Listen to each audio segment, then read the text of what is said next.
Begin chapter. Sheila checked into the hospital on Friday. The doctor had her in a regular room for a few days, trying to get her vitals to a level where he thought conditions were safe to operate. I kept reassuring Sheila that everything would be fine, but I was also very uneasy.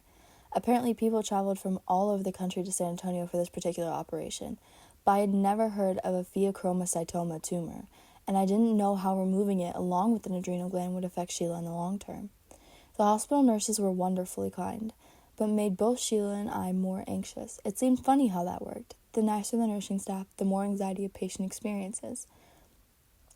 Our doctor made every effort to remove quite a few of our concerns, but our anxieties were ever present but we still had so many doubts.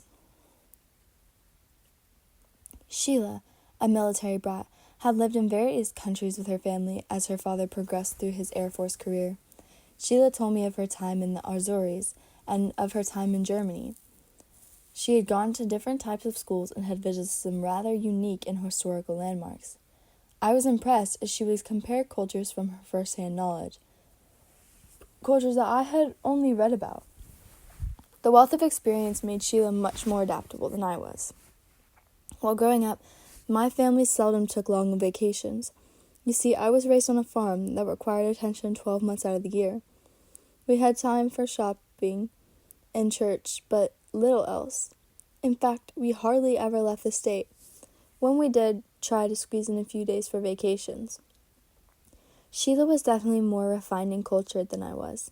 Her life in different countries left me naive in comparison.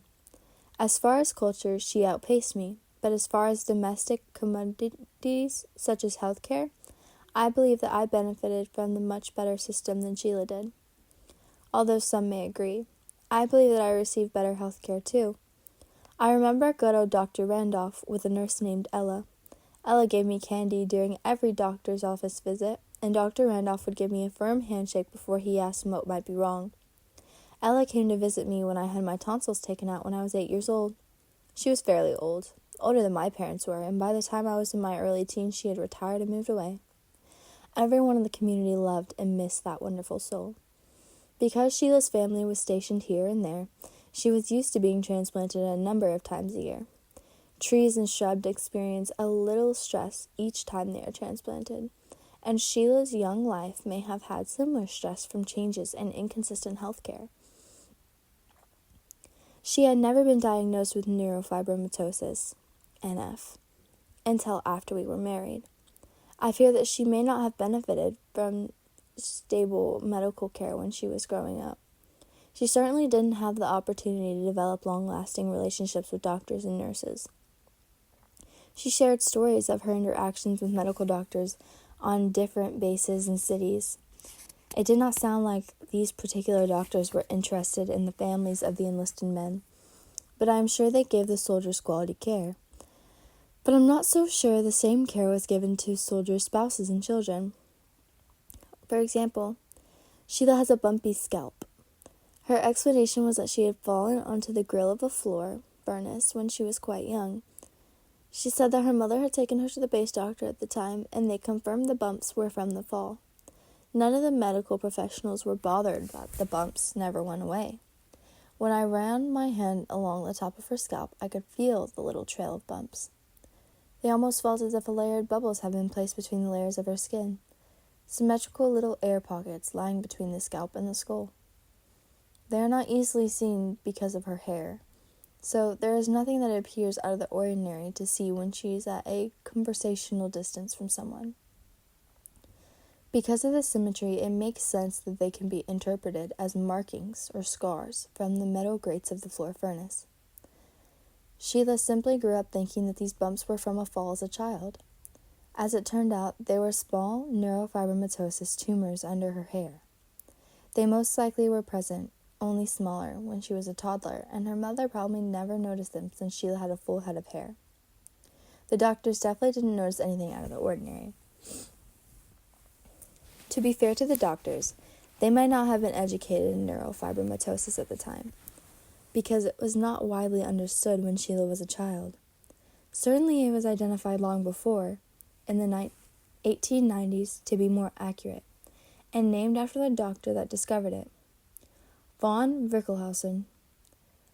This disease is mild in nature to about 60% of individuals who have it. Would-be doctors going through medical school may have never experienced treating an NF patient during their internship. In the 1960s, interns may have read about NF symptoms, but were not likely looking for these symptoms in routine clinicals. I recall talking to individuals with neurofibromatosis. Many of these folks told me that they had not been diagnosed as having NF until they were in their 40s or their 50s. With many of these men and women, it wasn't until neurofibromatosis tumors were affecting the function of a vital organ that they were diagnosed. Individuals with neurofibromatosis are likely to develop fatty tissue tumors in different parts of their body, sometimes on their internal organs. On some of the older individuals with NF, a plethora of small tumors may appear along the arms or the face. Sometimes, when the tumors are inside the body, they can only be detected with an ultrasound or some similar device, and then only if the doctor suspects that they are present. Those with NF are more likely to develop tumors of all kinds, not just the neurofibromatosis tumors.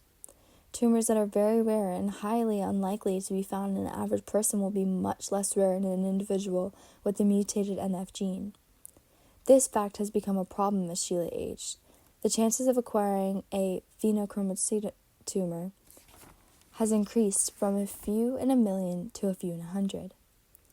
The development of a small tumors is now present, not only along her scalp, but along her arms and back. Rather than having just a few, as the case in her youth, as she aged, the tumor has increased in numbers closer to 50 or 60.